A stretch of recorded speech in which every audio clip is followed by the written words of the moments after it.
4 years ago, the laws of space and time were violated. It must be some kind of hot tub time machine. And our world was changed forever. Was it morally wrong to exploit our knowledge of the future for personal financial gain? Lou! Georgia! I'm the father of the internet. Ever since I wrote Call Me Maybe back in '92, I've been on a roll. Hey, Nick, rip off any pop stars lately? Today, I recorded an original piece. You say, I only hear what I want to. Okay, it was that Lisa Loeb song. This February. Ready for another dip? I think this time maybe I'll invent yoga pants. How far back do we go? 2025. The future Oh my God, you're Nick Weber, man. Let's take a picture. isn't what it used to be.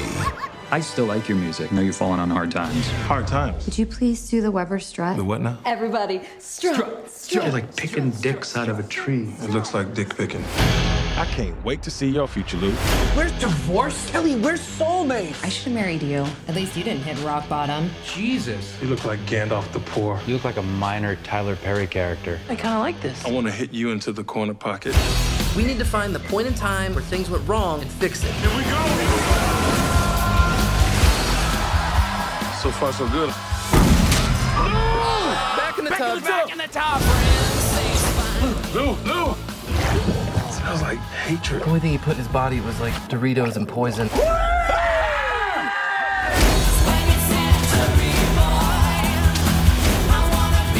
had sex with Marilyn Monroe. I discovered cocaine. Patriot Lou. You guys gotta come with me. Why? We gotta make America happen, bro. You're not gonna be super welcome there, but we should totally go. Hot Tub Time Machine 2. I think this may be my house now. Hey, you. Boobs. Think that'll hold you till later. Yeah. Boobs. It's a classic alternate reality situation, like Fringe. Nerd. You're a nerd. No one likes you. No one likes you.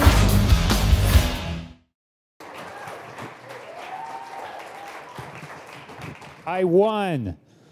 I'm here.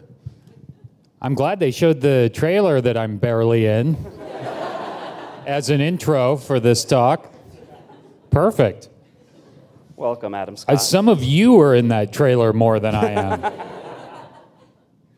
Yeah, I mean, speaking of that, we were just talking about how you do pop up kind of halfway through the trailer and without explanation, basically. So why don't you tell us what you're doing in the movie?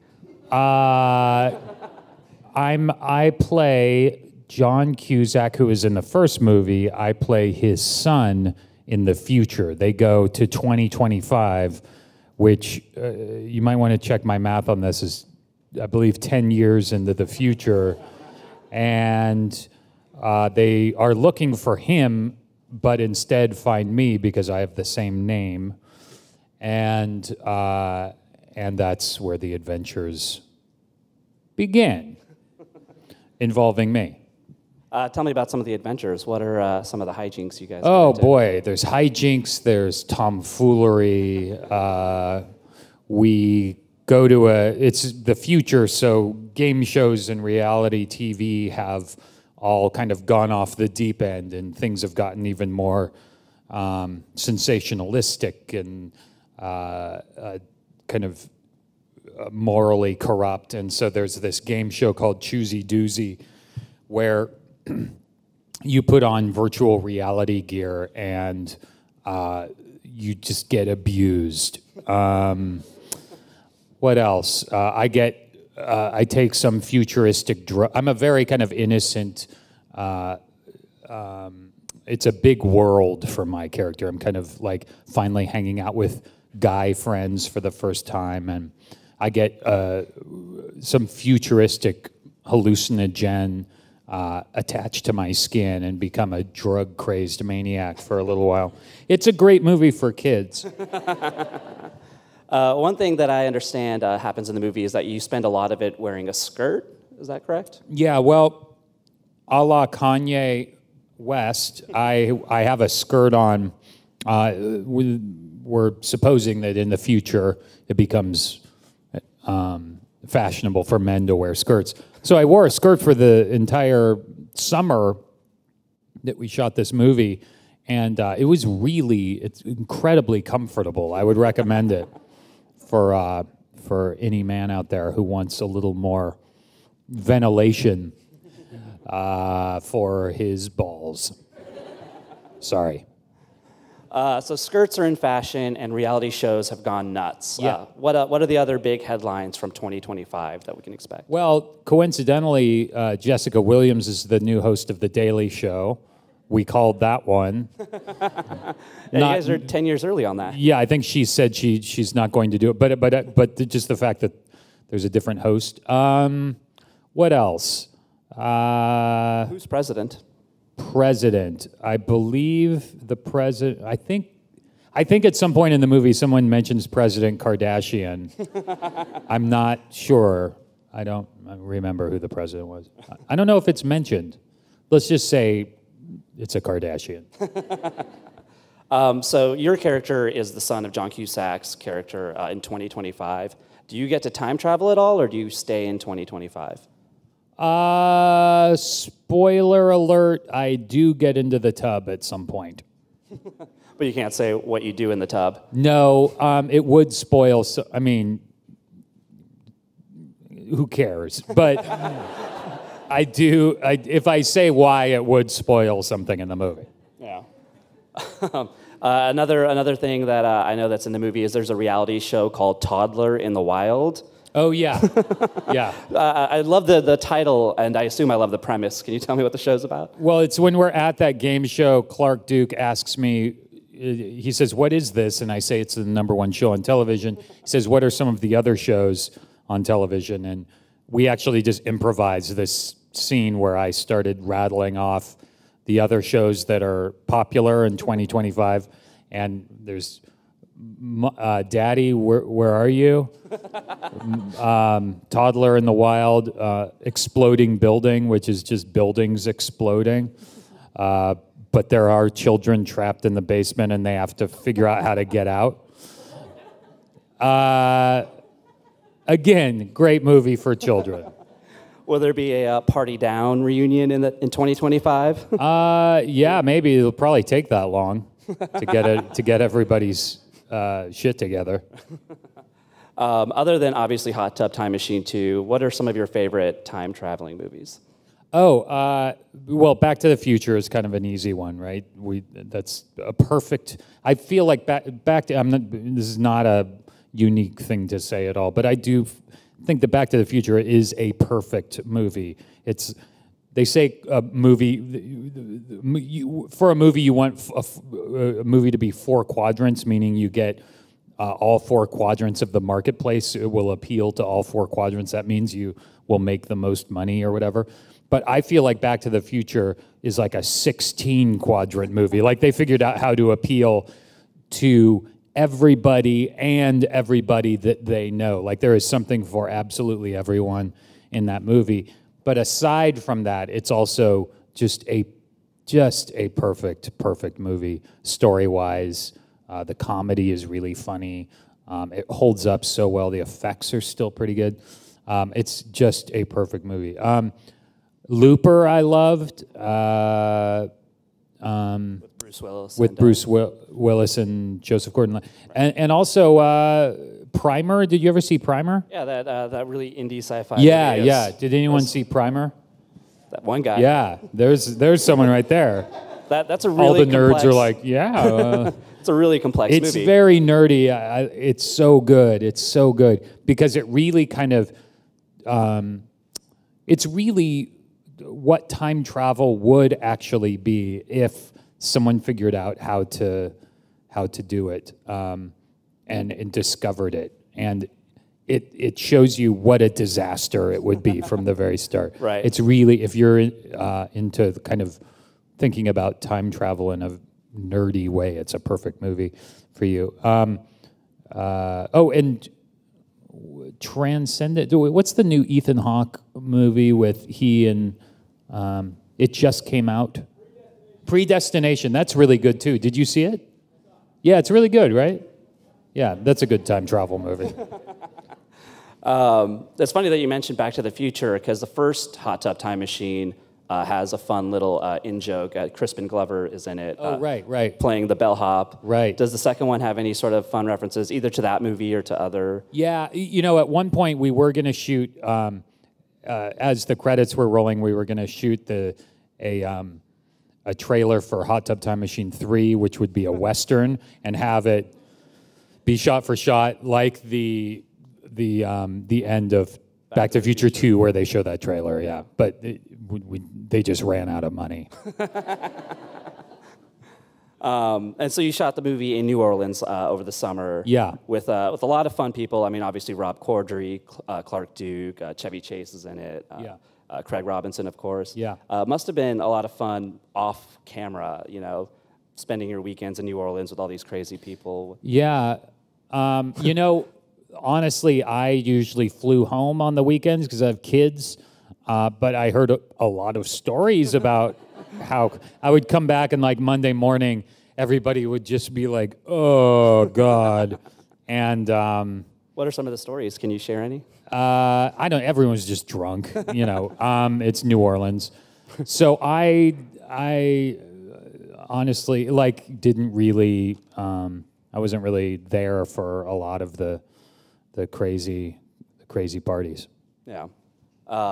Here's a general time travel question for you. But if you could travel to any time, what would it be? Yeah, I've been asked that a lot lately. Let's see. I don't know. I feel like I would go like 2 million years into the future just to see like what happened. I don't know.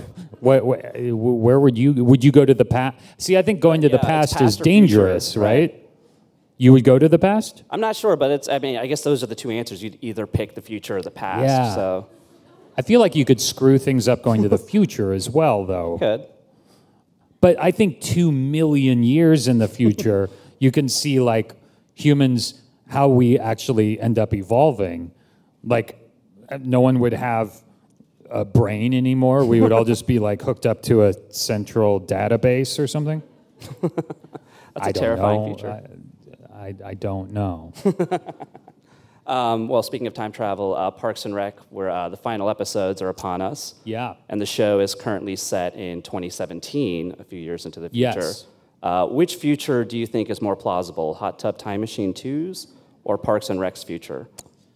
Well, the Parks future isn't that different than right now, right?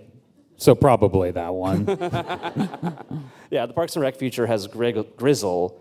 Does the Hot Tub Time Machine 2 future have any? Is Lugal still like the big tech company? I think they are. Yeah, the hot tub future is very there's a lot of there's this kind of iPad thing that they call it the dick pad, and it's like a thing. I don't want to say what you can do with it. It's in the movie. Sorry. You could, yeah. It's an R-rated movie. I don't know. Is this R-rated? Can you say? I don't know. Anyway, the park's future is the future I would like to live in if I had a choice. It's much more wholesome. But Grizzle is scary. Grizzle is horrifying. Yeah. But they're super happy about it. They're like invading our privacy and ruining our lives and just like super psyched. And so you guys have already wrapped up filming the end of Parks and Rec. Yeah, we finished the second week of December. How does it feel to be post Parks and Rec now, to be living without it? It was pretty sad. I mean, we all are friends, and so it was just kind of a bummer to finish. And hey, sorry, you're over there. We're all friends, and so it was a great excuse to like work with your friends every day, and now it's over. And it was a bummer. But we were all very, very proud of the show and how it kind of it stayed great all the way through, and Mike and the writers had always been kind of writing at this caliber that I just haven't seen a show keep it up for 7 seasons like that. So it's bittersweet. We were sad, but also happy that we're leaving this thing that stayed good the whole time. Do we have any questions from the audience? I think we're going to do a Q&A with the audience.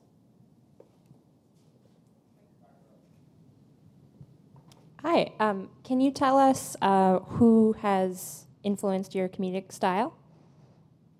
Who what? Who, can you cite anyone that has influenced your comedic style? Oh, yeah, you know, I kind of have like a trifecta of guys that are my favorites. There are a lot, but for me, it's Steve Martin, David Letterman, and Albert Brooks are kind of my 3 favorites.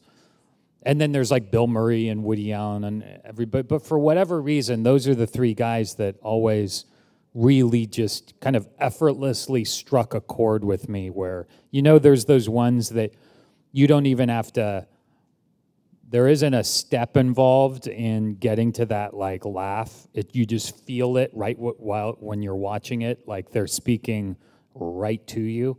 For me, it's those 3 guys. And they're still, all 3 of them, just great. Hey, before the Parks finale, do you think Ben will finish his claymation short? Oh, that's a good question. I wish a Requiem for a Tuesday. Requiem for a Tuesday.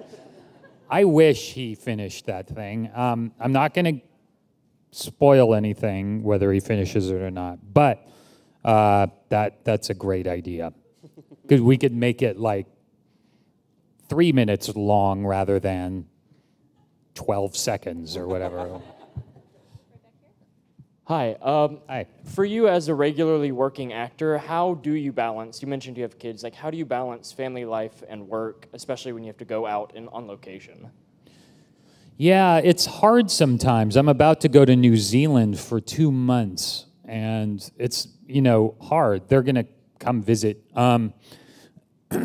That's why when we were doing Hot Tub, it was like a bummer coming back every Monday and hearing all the stories about the weekend because it sounds fun. But for me, it's more important to be with my family. And so I was just making that Southwest flight every like 5 days or whatever. It's hard. That's why it was, you know, Parks and Rec was great because we shot in town and the kids was near where my kids go to school even. So it's a challenge, and especially being on location. I mean, there is nothing to complain about. I, for 15 years, was just thinking, I wonder if I'll ever be interviewed in front of a group of, like, I figured this would never happen. So I am not complaining, but there are, you know, challenges, and the kids are just having a unique upbringing where their dad, like, is either away for, what we do is we try not to make it longer than 10 days at a time. We've had a couple times where it has gone longer than that, and it's very difficult. Mostly for me. I think the kids have an easier time with it, quite frankly. I become very unsettled, and one thing you realize when you have kids, or something I realized quickly, was you end up, I remember when my son was only 4 or 5 months old, I took a trip to New York, and what I realized quickly was I was so worried about being away from him because I thought he needs me to help him and to, you know, change his diaper and give him baths and all of that. But what I quickly found out was that I need him even more. So that's still the thing that's hardest about being away, is it's very selfish. I need to be around those guys. Do the kids watch Parks and Rec? The kids do sometimes watch Parks and Rec, yeah. I think Aziz might be their Aziz and Pratt are like their favorites. Not you. They don't really care. I think they think it's boring when I come on. And I agree. Hi there. Hi. Do you have any new projects that you're really excited about? Yeah, I did this movie called The Overnight. My wife, Naomi, and I produced it together, and we shot it last summer. And we just sold it at Sundance. I guess Sundance is right there. And it comes out June 19th. It's really good. It's a very small movie we made. And Taylor Schilling, Jason Schwartzman, and I are in it. And we're very proud of it. I can't wait for it to come out. So that comes out this summer. Hey, I know Hi. you directed a episode of Parks and Rec, and I was wondering, do you have anything that you're planning on directing or writing yourself soon?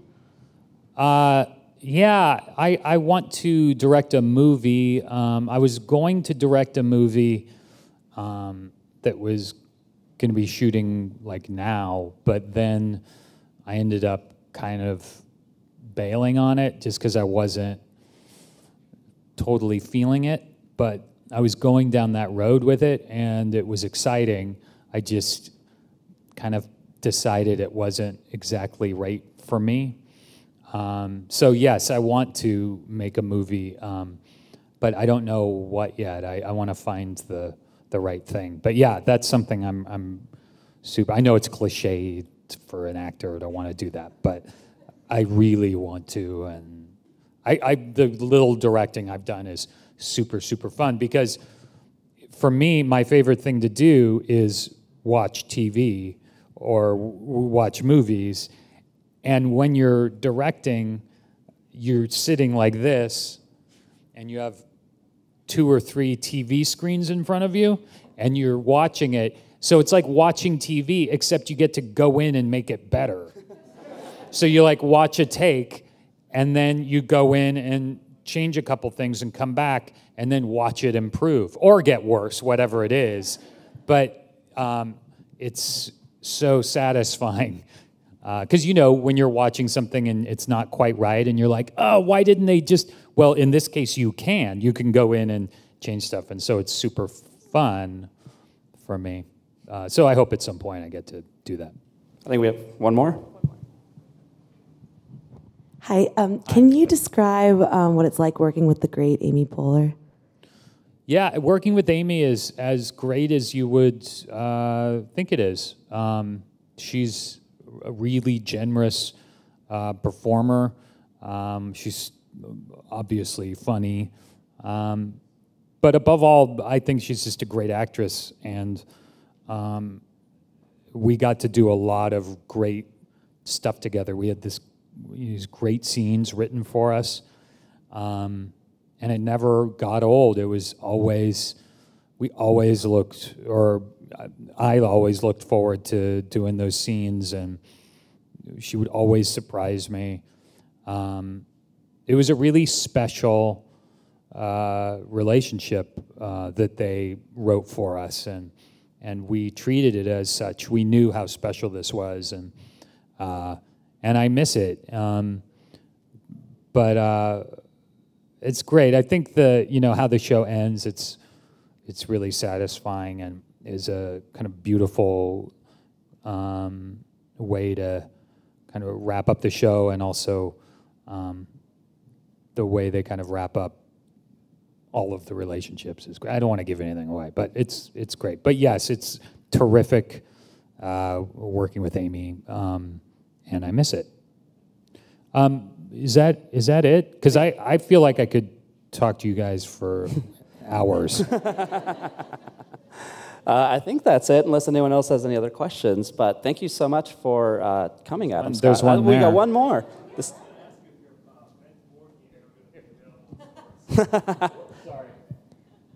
I was just going to ask you if Ben's board game is ever going to be available in stores going forward. Oh, the Cones of Dunshire? Yes, I've been looking for it.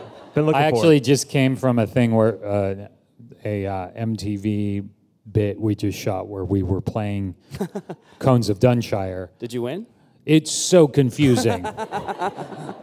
I did not understand. Because the guys from Mayfair Games, the company that makes like, what's that game, that popular game? That one? What's that, like, what? Settlers of Catan. They were there and they were explaining, because they've made an actual game. Wow. They were explaining it to me, and I was like, wow, this is, I do not understand. But yeah, I think it'll be coming out at some point. You can buy it and be very confused. Well, thank you, Adam Scott. Thank you so much. Thank you. Thanks, everybody.